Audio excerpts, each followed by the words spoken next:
नमस्कार, grand news network में आप सभी का स्वागत है और बुलेटिन की खास खबरों के साथ मैं हूं आपके साथ सीमा। चलिए एक नजर डाल लेते हैं आज की खबरों की ओर। खबरों में आगे बढ़ने से पहले एक नजर आज की हेडलाइंस पर।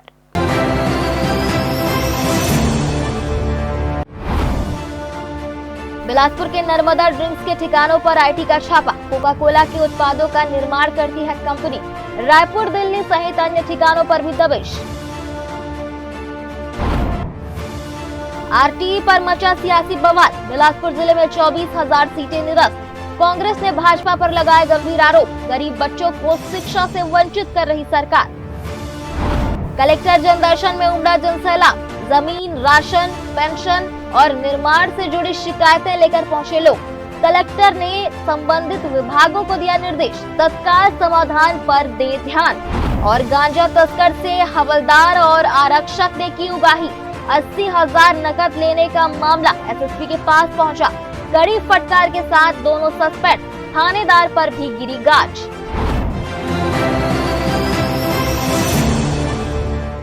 ये थी हेडलाइंस और अब खबरें विस्तार से। बिलासपुर के औद्योगिक क्षेत्र सिरगिट्टी स्थित नर्मदा ड्रिंक्स प्राइवेट लिमिटेड में आज आयकर विभाग की टीम ने अचानक दबिश दी, जिससे पूरे औद्योगिक जगत में हड़कंप मच गया है। यह कंपनी कोका कोला ड्रिंक्स के विभिन्न उत्पादों का निर्माण करती है, जहां सुबह से ही 6 सदस्यीय विशेष टीम दस्तावेजों की सघन जांच में जुटी हुई है। जानकारी के अनुसार यह कार्रवाई केवल बिलासपुर तक सीमित नहीं है, बल्कि देशव्यापी स्तर पर आयकर विभाग ने समूह के विभिन्न प्रतिष्ठानों पर एक साथ छापा मारा है। प्रदीप अग्रवाल के मालिकाना हक वाली इस कंपनी के हेड ऑफिस दिल्ली सहित रायपुर डिपो, उदयपुर बेवरेज जबलपुर और सुपीरियर ड्रिंक्स नागपुर जैसे महत्वपूर्ण केंद्रों पर भी विभाग की टीमें तैनात है। बिलासपुर में कंपनी का कामकाज नवनीत अग्रवाल द्वारा संभाला जाता है, जिनसे पूछताछ और फैक्ट्री के वित्तीय लेन देन की बारीकी से जांच की जा रही है। अन्य राज्यों में फैले कंपनी के व्यापारिक संबंधों और टैक्स चोरी की आशंकाओं को लेकर विभाग की यह बड़ी कार्रवाई देर रात तक चलने की संभावना है, जिसमें कई महत्वपूर्ण खुलासे हो सकते हैं। बिलासपुर एसपी कार्यालय में ड्यूटीरत उत्तम साहू के खिलाफ कोरबा की एक महिला ने दुर्व्यवहार का आरोप लगाते हुए एसएसपी रजनेश सिंह से ऐसे पुलिस कर्मियों को महिलाओं से एसपी ऑफिस में ऐसा व्यवहार करने से रोकने गुहार लगाई है। आइए देखते हैं क्या है पूरी खबर। कोरबा निवासी मनीषा बरेठ ने बताया कि यहाँ सिरगिट्टी थाना क्षेत्र के तिफरा काली मंदिर के पास उनके भाई की दुकान थी।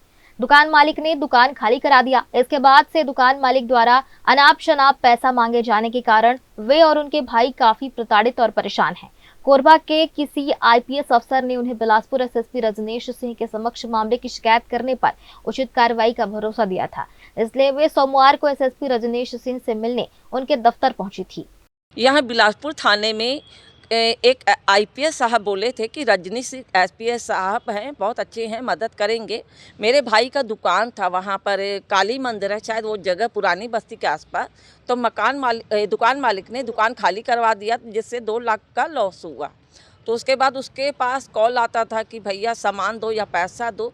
तो 100 रुपये की जगह 1,000 कर रहे हैं, 200 की जगह 2,000 रुपये कर रहे हैं। तो इससे रूप से मानसिक प्रताड़ित हो चुका है। इसलिए मैं मदद मांगने आई थी बिलासपुर एसपी साहब से। तो एक थाना प्रभारी टीआई है जिसको बात करने की तमीज नहीं है। उनका नाम है उत्तम साहू। लाइए ना, दीजिए ना, ऐसा मतलब महिला मैं डिस्टर्ब हूँ, मैं अपने भाई के चलते प्रताड़ित हूँ और मेरे को उत्तम साहू जी लाइए दीजिए कर रहे हैं। तो मैं कहाँ जाऊँ? मैं तो खैर नहीं जान रही थी, न मेरी कोई जाति दुश्मनी है, लेकिन मैं थोड़ा अजीब लगा कि बिलासपुर एसपी ऑफिस में ऐसा भी महिला लोगों के साथ प्रतीत होता है। जहां एसपी दफ्तर के बाहर बैठे थानेदार उत्तम साहू ने उनसे चिल्लाकर और गलत ढंग से बात की।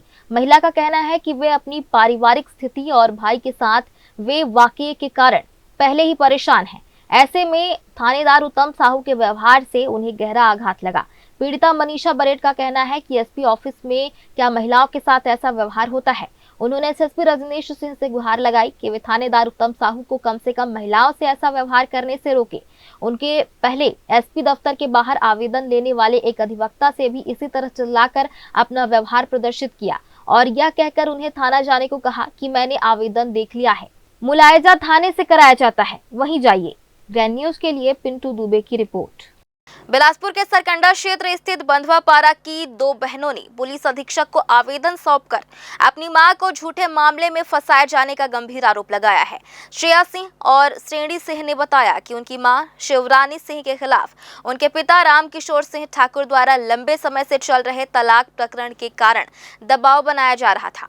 आरोप है कि केस वापस नहीं लेने पर पूरे परिवार को किसी मामले में फंसाने की धमकी दी गई थी। आवेदन के अनुसार परिवार के शादी में बाहर रहने के दौरान घर की छत पर मंदिर के पास एक थैले में नशीला पदार्थ रख दिया गया था। लौटने के बाद बच्चों ने उसे कचरे में फेंकने के लिए सीढ़ी के पास रख दिया। इसी बीच 15 फरवरी की सुबह पुलिस ने छापा मारकर उक्त थैले में नशीली दवा बरामद कर ली। परिजनों का आरोप है कि पुलिस को पहले से ही थैले के बारे में जानकारी थी और अन्य स्थानों की तलाशी नहीं ली गई, जिससे मिलीभगत की आशंका जताई जा रही है। उन्होंने मामले की निष्पक्ष जांच, संबंधित पुलिसकर्मी और आरोपी के मोबाइल कॉल डिटेल तथा मेडिकल स्टोर के सीसीटीवी की जांच की मांग की है। परिवार ने सुरक्षा की भी गुहार लगाई है। मेरी बहन को और मेरे लड़के को जो है झूठे केस में फंसाया जा रहा है और उनकी मतलब जो है मेरी बहन के हस्बैंड का मेडिकल स्टोर संचालित है, उन्हीं के द्वारा जो है छत में कोई पदार्थ मतलब जो है रख दिए थे और पुलिस को रेड करा के सर उसको फंसाया जा रहा है। तो क्यों फंसा रहे हैं? वो उनका विवाद चल रहा है सर। कौन फंसा रहा है? ये हमारे बहनोई जी, उनका मेडिकल स्टोर है जी सर, इसी के लिए आवेदन क्या देंगे। नाम है उनका जिनका मेडिकल स्टोर? वो उसका नाम है रामकिशोर सिंह। कहाँ का मामला है? ये सरकंडा का है, बंधवापारा का सर जी। क्यों फंसा रहे हैं? उनका विवाद चल रहा है सर, वो उनका जो है मियाँ बीवी का विवाद चल रहा है और इस न्यायालय में है उनका 12 साल से मतलब जो है केस चल रहा है। तो उन्होंने कहा कि केस वापस ले लो, नहीं तो आपको हम जो है फंसा देंगे पूरे परिवार को, इस तरह से धमकी दिया था और हो गया सर ये घटना तो जो है। किसको फंसाया है? इसमें सर मेरी बहन है और मेरे बच्चे को भी लेके गए थे सर, वहाँ 6-7 घंटे तक बैठा कर रखे थे, फिर शाम को बच्चे को छोड़ दिया और मेरी बहन को जेल भेज दिया सर। पुलिस की क्या भूमिका है इसमें? उसमें सर मिले हुए हैं पुलिस वाले जो है। रही हूँ, अभी तक कुछ ऐसा नहीं, वरना थोड़ा मोड़ा तो भनक लगा ही रहता, और अभी तक कुछ नहीं। सबका मदद करने वालों में से है वो, चाहे कोई भी हो, छोटे हो बड़े हो, सबके लिए आगे रहती है। पड़ोसी हैं सर, उनके पड़ोसी हैं, पड़ोस में रहते हैं, पीछे में कोई आगे कोई सामने पीछे। बहुत पहले से जान रहे हैं हैं, अभी के हाँ। नहीं है हम लोग। नहीं तो अब आप लोग क्या चाहते हैं इस मामले में? हम लोग ये चाहते हैं कि जो उसके साथ गलत किया है उसको न्याय सजा हो, मिले। बस हाँ, वो तो न्याय सही उनके है, तो साथ उसको सजा नहीं मिलना चाहिए। हाँ, उनको न्याय मिलना चाहिए। क्या कि आरोप लगा है उसके ऊपर, क्या घटना थी उसके ऊपर? अब उतना उनको बैग मिला है, पुलिस वाले आए तो उनको नारकोटिक वाला बैग मिला है और डायरेक्ट पुलिस ऊपर ही गई थी और नीचे में इन लोग ला के रख लिए थे। बाकी उसके बाद तो पुलिस आई और उनको सीधा लेके चले गए। बाकी मोहल्ले में किसी को ज़्यादा पता ही नहीं था, उनके पड़ोस में रहती है उनके किराएदार, उनको भी पता नहीं था और उनको सीधा लेके गए, उनके भतीजे को भी लेके चली गई। वो कभी ऐसा कर ही नहीं सकती है। पुलिस आया है तो सबसे पहले वो छत ही क्यों गया? पहले उसको घर को चेक करना था। अगर वो गलत है तो घर में रखती, ना कि बाहर में रखती। और रखी भी है तो अपने हाथ से कैसे दी? वो गलत करती तो ये सब नहीं करती और कभी वो कर ही नहीं सकती है गलत ये सब। तो आपको कहना है कि पुलिस वाले फंसा रहे हैं? फंसा रहे हैं उसको, पुलिस वाले भी फंसा रहे हैं और उसके साथ जो साथ दे रहे हैं वो भी उसको फंसा रहे हैं। क्योंकि वो अब वो जानेंगे, वो हस्बैंड वाइफ का मैटर है भाई। हम तो अड़ोसी पड़ोसी हम नहीं जानते कि उसके साथ किसका साथ दुश्मनी है, लेकिन उसको कोई फंसाया जा रहा है। बिलासपुर जिले के तखतपुर थाने से सुरक्षा व्यवस्था को ठेंगा दिखाते हुए चेन स्नेचिंग का एक आरोपी पुलिस अभिरक्षा से फरार हो गया, जिसके बाद एसएसपी रजनेश सिंह ने बड़ी कार्रवाई करते हुए ड्यूटी पर तैनात आरक्षक को तत्काल प्रभाव से सस्पेंड कर दिया है। बताया जा रहा है कि आरोपी ने सुरक्षा में तैनात आरक्षक को बाथरूम जाने का झांसा दिया और इसी बहाने अपनी हथकड़ी खुलवा ली। जैसे ही उसे मौका मिला वह पुलिस को चकमा देकर थाने की दीवार फांदकर रफू चक्कर हो गया। थाने के भीतर से शातिर आरोपी के इस तरह भाग निकलने की घटना ने पुलिस महकमे में हड़कंप मचा दिया है, जिसे एसएसपी ने अत्यंत गंभीर लापरवाही माना। आरोपी की तलाश में पूरे इलाके में घेराबंदी कर दी गई है और फरार अपराधी को जल्द पकड़ने के लिए विशेष टीमें गठित की गई है। वहीं इस घटना ने थाने की आंतरिक सुरक्षा और पुलिस कर्मियों की सतर्कता पर भी बड़े सवालिया निशान लगा दिए हैं। फिलहाल वक्त हो चला है एक छोटे से ब्रेक का। ब्रेक के बाद भी खबरें जारी रहेंगी, बने रहिए ग्रैंड न्यूज नेटवर्क के साथ। जया प्राइवेट ITI NCVT से मान्यता प्राप्त एंड ISO सर्टिफाइड 10वीं पास विद्यार्थियों के लिए 2 year electrician course, COPA 1 year course, computer operating and programming assistant course, best classroom facility, Admissions open. Jai Jaya private ITI, riverview colony, Koni, Bilaspur, Chhattisgarh. Break के बाद आप सभी का स्वागत है। बिलासपुर में RTE के तहत सीटों में बड़ी कटौती को लेकर सियासत गर्मा गई है।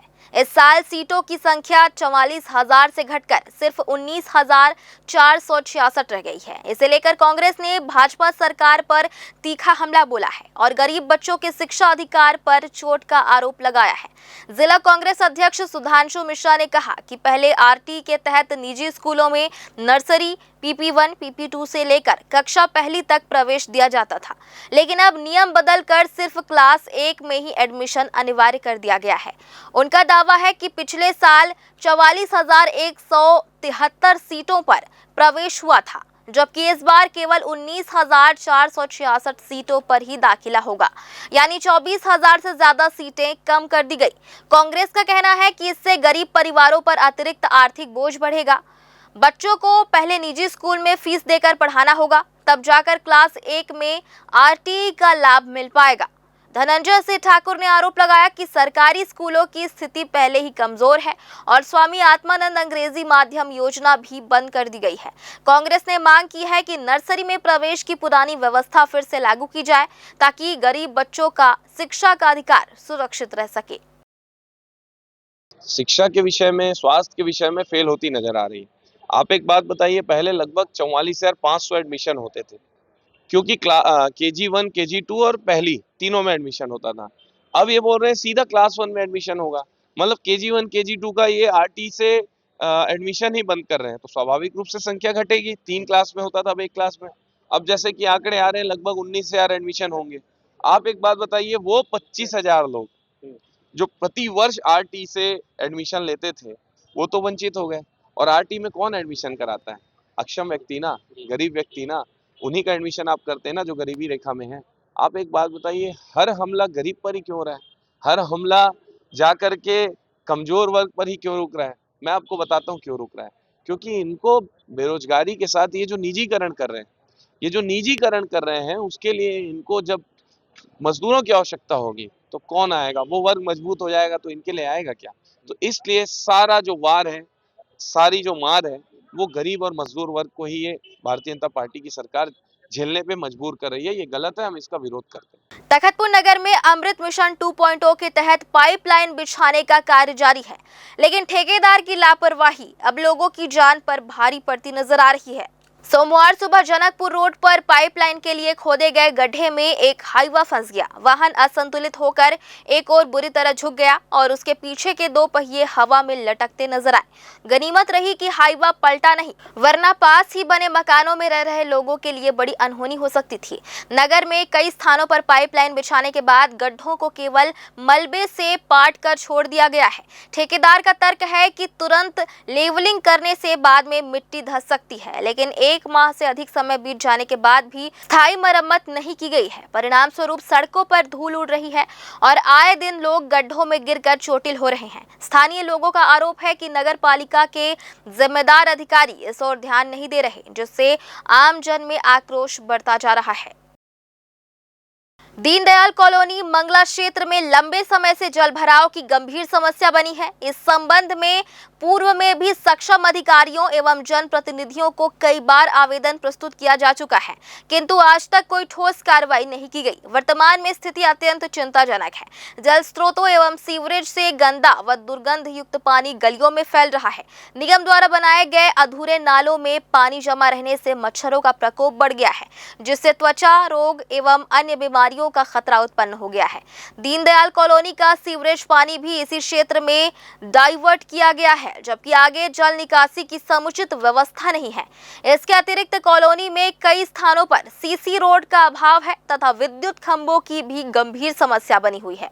पिछले लगभग 7 वर्षों से अनेक रहवासी अस्थायी विद्युत कनेक्शन के सहारे जीवन यापन कर रहे हैं। इन समस्याओं के संबंध में भी बार-बार आवेदन दिए जाने के बावजूद आज तक उचित कार्रवाई नहीं हुई है, जिसे लेकर अब बुनियादी सुविधाओं को तत्काल दुरुस्त किए जाने की मांग जोर पकड़ने लगी है। हम लोग दीनदयाल मंगला यादव गली से हैं और हमारी समस्या ये है कि हम लोग कई लोगों को ज्ञापन सौंपा है, लेकिन किसी ने कोई कार्रवाई नहीं की है अभी तक। और हमारा ये है कि उद्देश्य ये है कि हम लोग का जल्दी से जल्दी वहाँ का जो भी निराकरण है उसको जल्दी से जल्द कराएं। और नाली का जैसे ये कीड़ा हो गया, सांप हो गया, बिच्छू, ये सब तो हमेशा ये तो रहता ही है डेली का। और उसके बाद में बच्चों को इन्फेक्शन, बड़ों को इन्फेक्शन, कई प्रकार के पानियों से हम लोग को ये झेलना पड़ रहा है। और बरसात में कमर कमर तक के पानी भरे रहता है। और अभी भी जहाँ पे भी ज़मीन खाली है, जहाँ पे प्लॉट खाली है, वो ऊपर तक पूरे पानी वहाँ तक आ गए हैं। और नाली का अभी भी जहाँ पे वो पूरा अभी तक डंपिंग है। और कभी भी कोई भी चीज़ का, और पार्षद को हमेशा शिकायत करना पड़ता है, हमेशा बोलना पड़ता है, लेकिन पार्षद भी हम लोग को बिल्कुल ध्यान नहीं देता है। नाली वाली उन लोग नहीं बना कर रखे? नहीं, नाली एक तरफ का बना हुआ है, एक तरफ का नहीं बना है नाली, लेकिन उसमें भी पानी ऐसा जाम हो गया है कि वो ढाल के वजह से वो ऊपर जा ही नहीं पा रहा है। वो पानी खराब आ रहा है, हम लोग जो पी रहे हैं वो बदबूदार आ रहा है। उससे हम लोगों को मच्छर भी काट रहा है और बीमारी भी हो रहा है। बच्चे लोगों के में स्किन वो हो रहा है, इन्फेक्शन हो रहा है। कहाँ का मामला है और कब से ऐसा समस्या? ये 7 साल हो गया है। वार्ड क्रमांक 13, यादव गली, दीनदयाल कॉलोनी, मंगला। तो प्रशासन क्या बोलती है इसका? कहाँ शिकायत कार्रवाई की अभी तक हम लोग विधायक के यहाँ पहुँच गए हैं, और क्या बोलते हैं नगर निगम भी पहुँच गए हैं, सरकारी जोन कमिश्नर के पास, लेकिन आज तक कोई कार्रवाई नहीं हुआ। क्या बोलते हैं? सब हो जाएगा बोलते हैं, लेकिन अभी तक कोई भी निर्णय नहीं हो पाया है। आधा नाली पानी है जो पीने का है, जो गंदा आता है, जो दीनदयाल का पानी आ रहा है ना, वो डाइवर्ट हो रहा है जमीन में, वहाँ जल भराव हो गया है, उसी का पानी जल नल के स्रोत से आ रहा है। क्या पार्षद ध्यान दे रहे हैं उधर? पार्षद पहले थे, वो ध्यान दे रहे थे ये भी, लेकिन अभी तक कुछ भी नहीं हुआ है। हम लोग बोल चुके हैं, बार बार बोल चुके हैं कि पानी का समस्या है, निराकरण करो, लेकिन अभी तक कोई भी नहीं हुआ है सर। अभी पार्षद है रमेश पटेल। हम लोग चाह रहे हैं कि नाली का पानी गंदा हमारे उसमें ना आए। एक बार फिर से वक्त हो चला है एक छोटे से ब्रेक का। ब्रेक के बाद भी खबरें जारी रहेंगी, बने रहिए ग्रैंड न्यूज नेटवर्क के साथ। जहजया प्राइवेट ITI NCVT से मान्यता प्राप्त एंड ISO सर्टिफाइड 10वीं पास विद्यार्थियों के लिए 2 year electrician course, OPA 1 year course, computer operating and programming assistant course, best classroom facility, admissions open. Jaijaya private ITI, riverview colony, Koni, Bilaspur, Chhattisgarh. Break के बाद आप सभी का स्वागत है। बिलासपुर कलेक्ट्रेट में मंगलवार को साप्ताहिक जनदर्शन और समय सीमा बैठक का आयोजन किया गया। कलेक्टर संजय अग्रवाल ने सभी विभागों के अधिकारियों की मौजूदगी में विकास कार्यों और लंबित प्रकरणों की समीक्षा की और आवश्यक दिशा निर्देश दिए।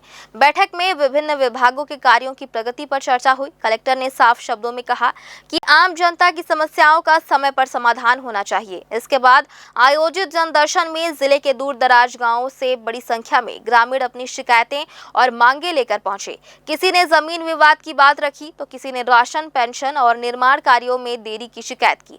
कलेक्टर ने सभी आवेदनों को गंभीरता से सुनते हुए संबंधित अधिकारियों को तत्काल निराकरण के निर्देश दिए।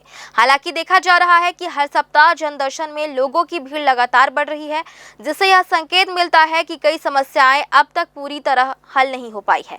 प्रशासन का दावा है कि शिकायतों के त्वरित समाधान के लिए लगातार प्रयास किए जा रहे हैं, लेकिन जनता को अब जमीनी स्तर पर ठोस कार्रवाई का इंतजार है।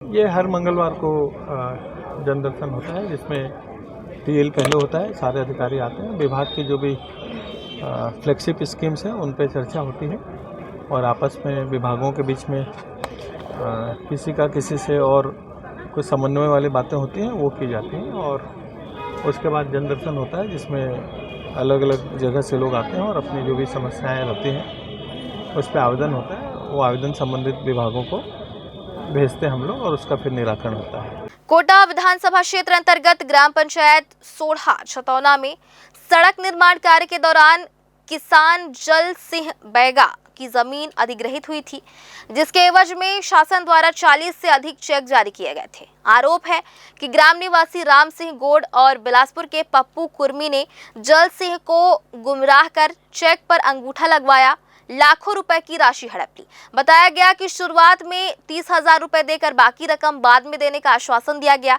लेकिन शेष राशि नहीं दी गई। जल सिंह अशिक्षित और सीधा साधा होने के कारण कथित आरोपियों ने उनका पैन कार्ड, आधार कार्ड, बैंक दस्तावेज और मोबाइल सिम अपने पास रख लिए।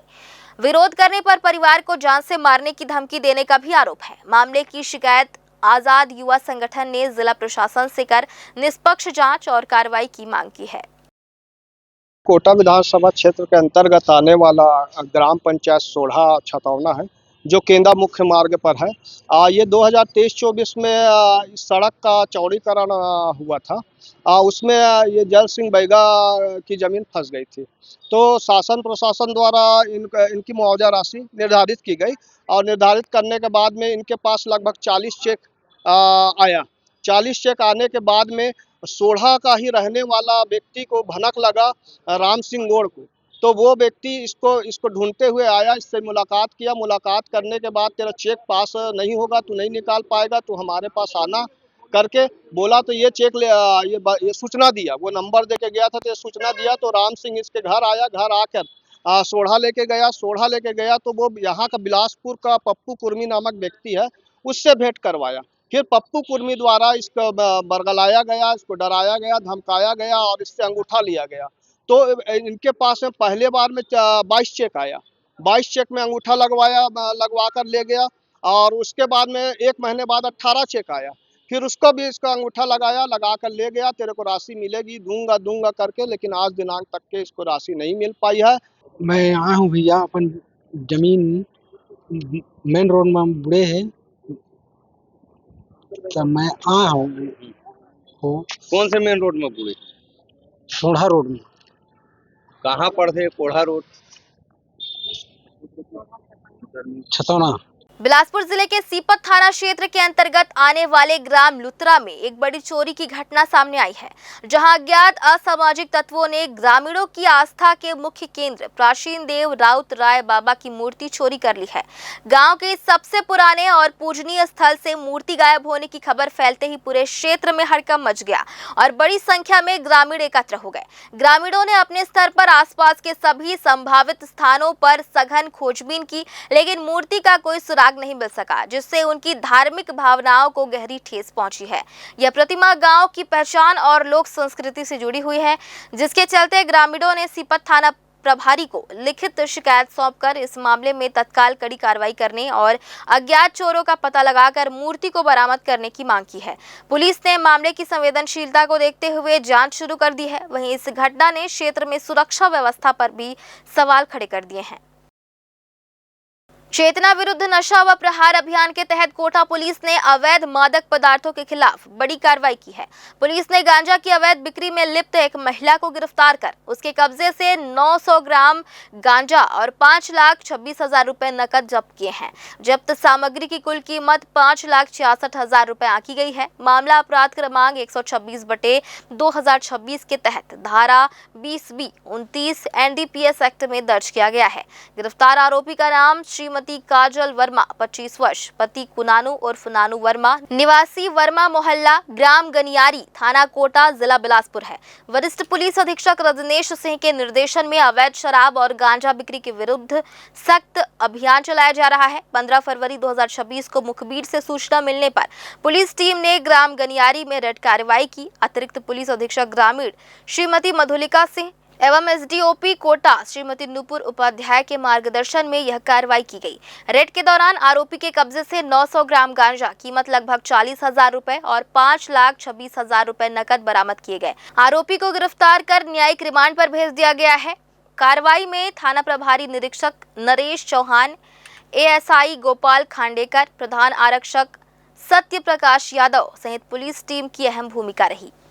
पुलिस अधीक्षक महोदय के निर्देश पर कल दिनांक को सारे जिले में आबकारी और गांजा एक्ट में कार्रवाई की गई थी। उसी तारतम्य में कल गनियारी में कुनानू वर्मा है, एक जो पूर्व में निगरानी बदमाश थाने का है, उसके घर में रेड किया गया। जो उसकी पत्नी गांजा बेचती है बोल के सूचना प्राप्त थी और मौके पे हमको 900 ग्राम गांजा और करीबन 5,26,000 रुपये केस बरामद हुआ, जो बिक्री रकम के तौर पे रखी थी। और उसका बयान भी लिया जिसमें वो कहा कि वहाँ एक लड़का है जो गांजा रख के देता है और उसी का पैसे के ले देने और ख़रीदने के लिए पैसा रखी थी।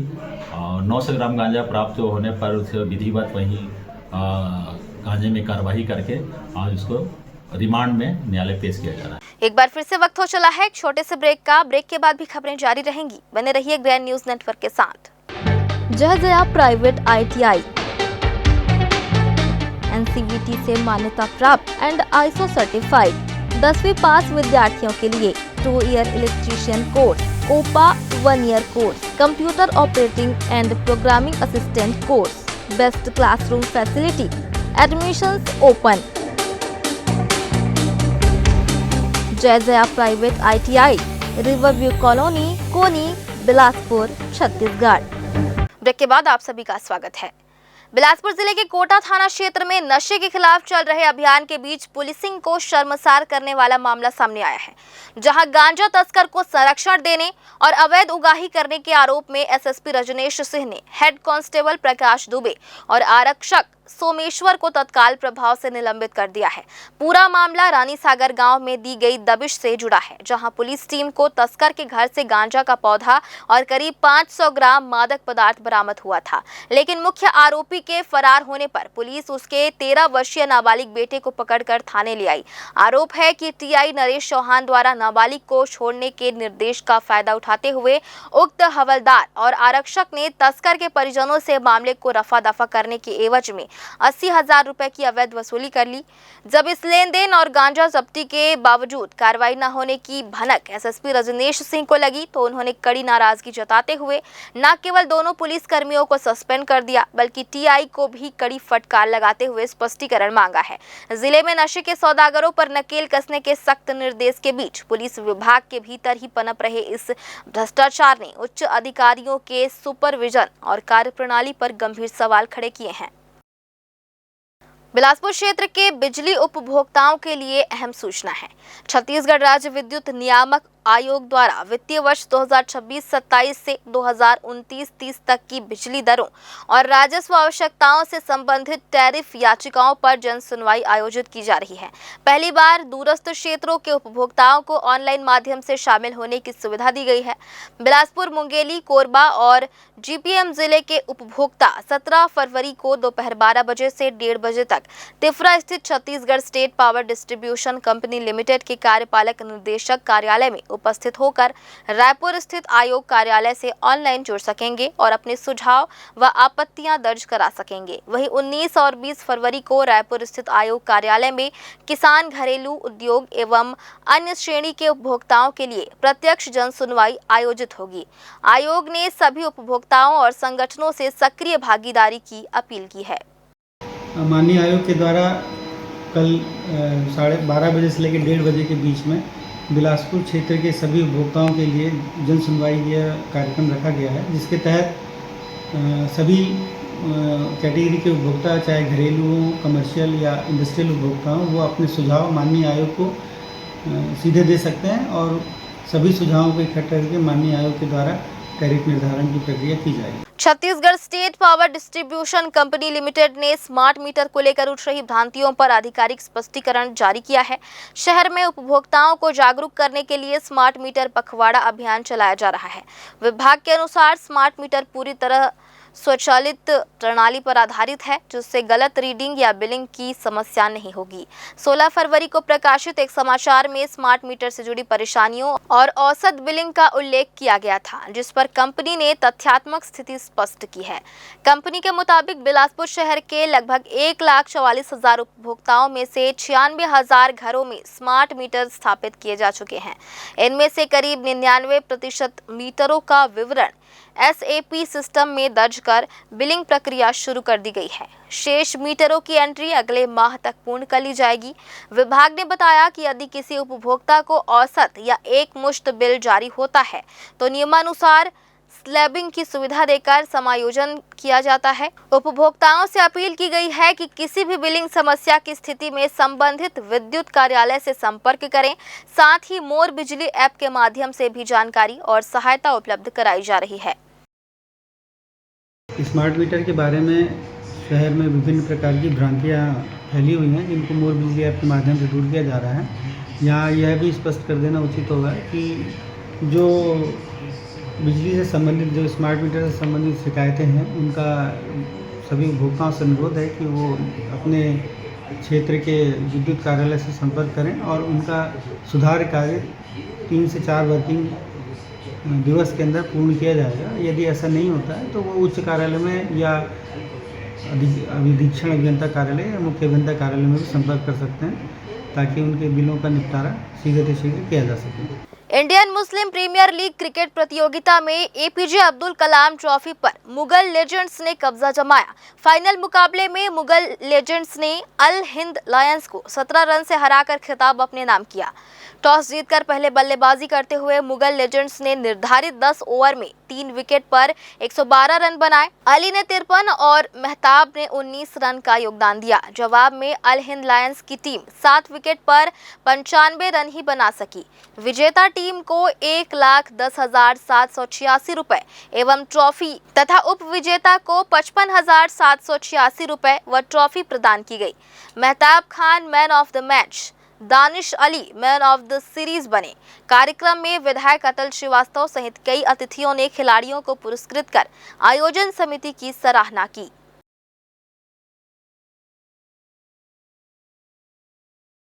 ये जो प्रतियोगिता है हमारी IMPL Indian Muslim premier league, हम इसका पहला संस्करण हमने चालू किया था। फिर उसके बाद हमें बेलतरा के विधायक सुशांत शुक्ला जी के द्वारा हमें एक वो दिया गया था कि मुस्लिम समाज में योद्धाओं की कमी नहीं रही है। तो उन्होंने हमसे कहा था कि मुस्लिम समाज के कोई योद्धाओं के नाम से आप ये प्रतियोगिता कराएं तो इसमें ज़्यादा अच्छा लगेगा। तो फिर उनके द्वारा सुझाव का हमने APJ अब्दुल कलाम जी की स्थिति में हमने अपना दूसरा संस्करण किया था, जिसका शुभारंभ जो है 8 फरवरी को हुआ था। और देखिए हमारे टूर्नामेंट की परंपरा रही है कि हम इस टूर्नामेंट का जो फाइनल का आगाज़ है हम स्वर्ण धर्म समाज से कराते हैं। तो क्रिश्चियन समाज, सिख समाज, मुस्लिम समाज और सतनामी सनातन समाज के माध्यम से उनका टॉस की प्रक्रिया को पूर्ण कराते हैं। हमारे सभी चारों धर्म हैं, तो ये संदेश बहुत अच्छा समाज में जाएगा कि हम ही सब एक हैं। और ये जो खेल है तो हमारे जो आने वाली पीढ़ी है उसके शरीर के लिए और खेल एक उत्साहन का वो केंद्र बनेगा।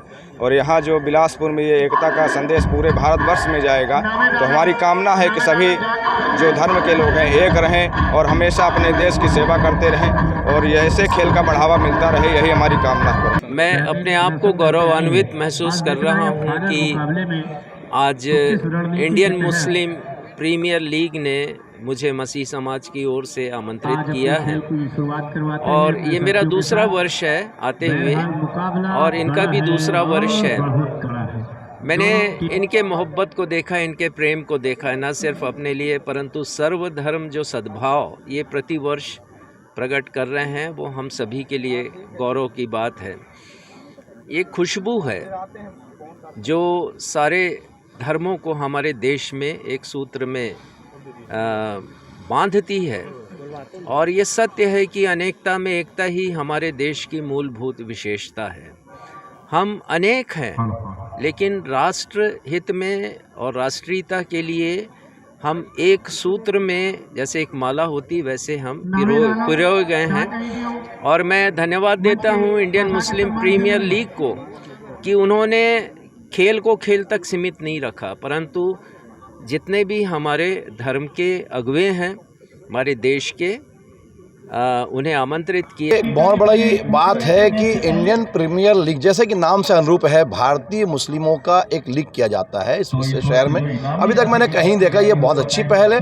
और सबसे बड़ी बात, हमारे पूर्व राष्ट्रपति और पूर्व जो है वैज्ञानिक मिसाइल मैन जिन्हें बोला जाता था, उनके नाम से ट्रॉफी हो रही है। तो ये अपने आप में एक बड़ी उपलब्धि है। राष्ट्र के प्रति राष्ट्र प्रथम होते हुए, राष्ट्र प्रथम करते हुए सारे हमारे जो लोग हैं, हमारे युवा हैं, यूथ है, वो इस प्रकार से ट्रॉफी के लिए हमारे माननीय APJ अब्दुल कलाम जी के नाम से जो ट्रॉफी हो रही है, उस पर एक जो ट्रॉफी के नाम से आज जो मैच होता है, इस प्रकार से पूरे छत्तीसगढ़ में एक नई पहल है, एक नई शुरुआत है जिस प्रकार से ये किया जा रहा है। मैं तो बड़ा फख्र महसूस करता हूँ। अगर ऐसा किया जाता है तो सब जगह होना चाहिए। हमारा जो है Indian Muslim premier league IMPL, जो इसका दूसरा साल है इस सीज़न का, और पिछले साल भी फाइनल के दिन इसी टीम ने सारे धर्म के धर्मगुरुओं को बुलाकर एक पैगाम, एक संदेश, एक मैसेज दिया था कि एक मैदान ऐसा भी है जहां पर पूरे भारत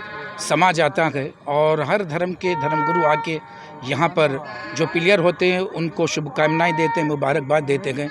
हम लोगों का आगमन इसीलिए हुआ है, एक संदेश देने के लिए कि ये भारत की खूबसूरती है कि सारे धर्म के लोग यहाँ पर मौजूद है और सभी मिलके मोहब्बत के साथ खेलते भी हैं और अपने देश को आगे बढ़ाते भी हैं। इंडियन मुस्लिम प्रीमियर लीग दूसरा जो सीज़न जिसका फाइनल मैच है, जहाँ पर सभी धर्म के जो धर्म प्रचारक हैं उनको बुलाया गया है।